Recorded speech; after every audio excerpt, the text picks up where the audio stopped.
Hello, mystery lovers. Welcome back to our channel. Today, we will jump into the Philippines, an archipelago known for its breathtaking landscapes and rich cultural heritage.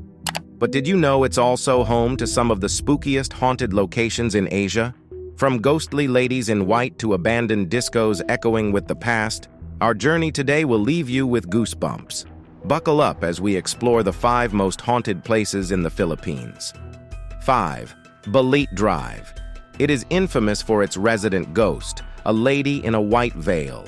Legend has it that she is the spirit of a young girl who expired in a car accident on this very road. The stories of her ghostly presence are so persistent that driving alone on Balete Drive at night has become an eerie experience for many.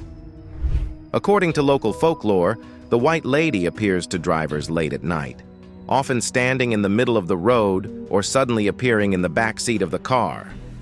Many claim to have seen her pale face through their rearview mirror, her eyes full of sorrow and pain.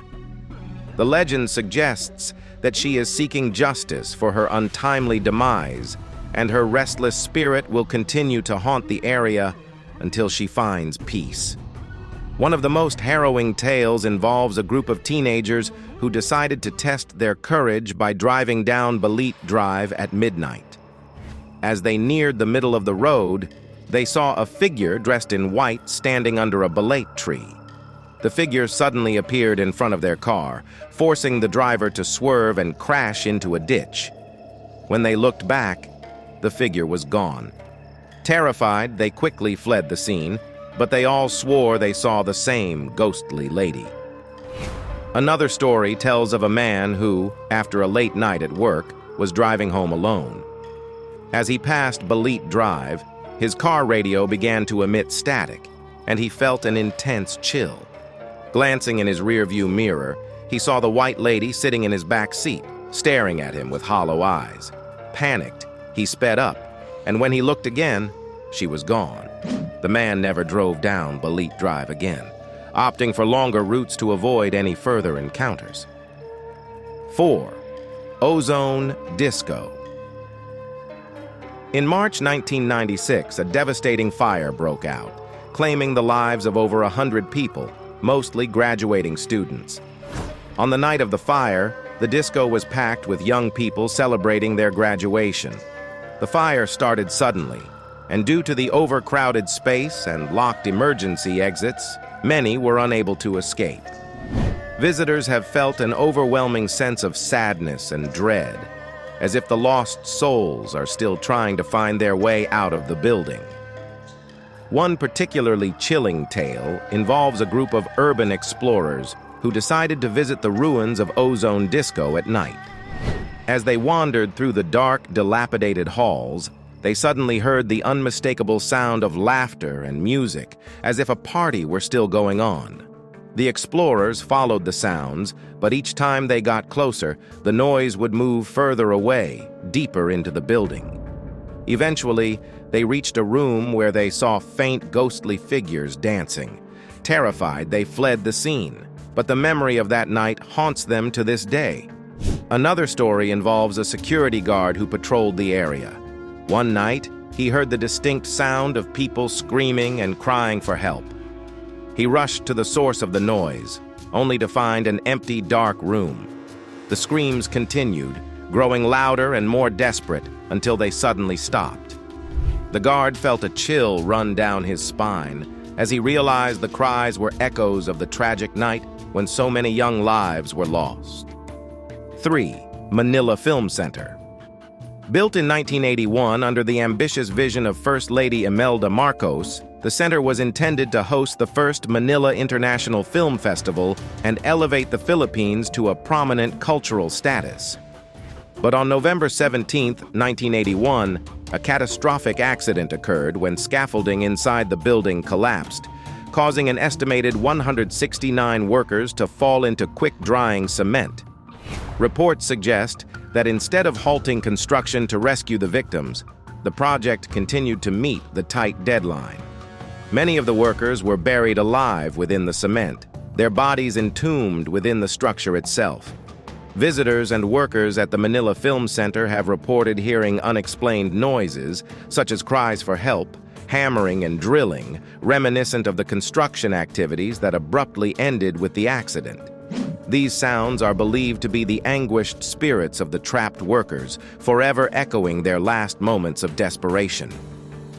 One guard described hearing the unmistakable sounds of construction long after the building had been completed and abandoned. Upon investigation, he found no one present, but the noises persisted, suggesting the presence of spectral workers.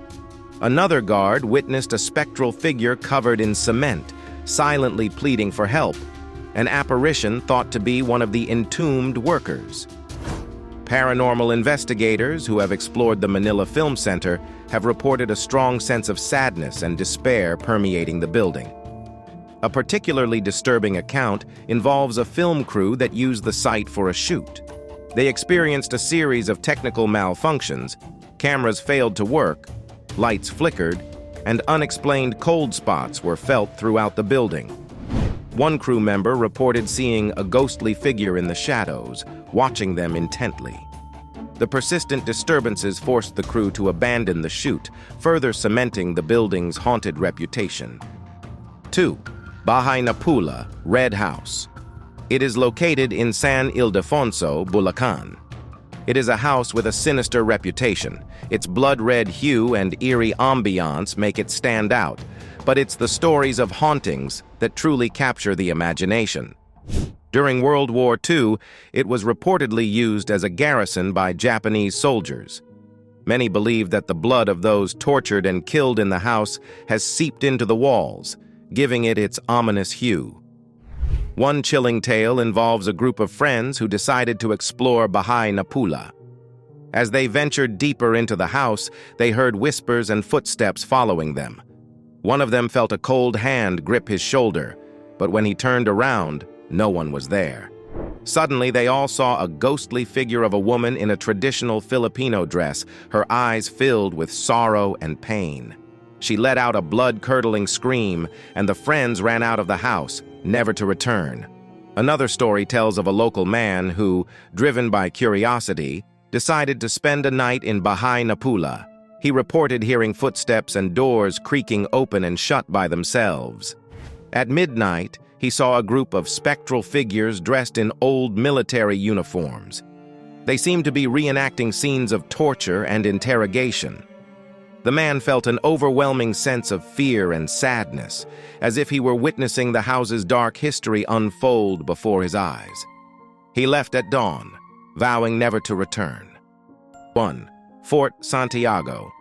Built in the late 1500s, this fortress served as a key defensive structure during the Spanish colonial period. However, its history is stained with the blood of countless individuals who suffered and perished within its walls. One of the most prominent ghosts said to haunt Fort Santiago is that of Jose Rizal, the Philippines' national hero. Imprisoned here before his execution in 1896, Rizal's spirit is believed to linger in the fort, particularly in the areas where he spent his final days. Visitors have reported seeing his apparition, hearing his voice, and feeling his presence as they walk along the path he took to his execution, which is marked by brass footsteps. The fort's dungeons, used as prisons during both the Spanish era and World War II, are hotspots for paranormal activity. These dark, damp cells witnessed extreme suffering, overcrowding, and the deaths of numerous prisoners. During the Japanese occupation in World War II, over 600 civilians were reportedly tortured and executed here. Visitors have experienced sudden drops in temperature, disembodied voices, and even the sensation of being touched by unseen forces. One particularly eerie location within the fort is Puerta Soledad, the gate facing the Pasig River. This area is named after Our Lady of Solitude, a fitting title given the sense of isolation and despair that permeates the place. During high tide, the dungeons would flood, drowning the unfortunate prisoners trapped inside. Today, the cries and wails of these victims are still said to echo through the fort. Today's mystery ends here. Which country do you want to watch videos about haunted places? You can share your opinion in the comments. Don't forget to subscribe our channel and hit the bell icon so you never miss an update. You could watch this video to know Egypt's 5 most haunted places. Thanks for staying with us.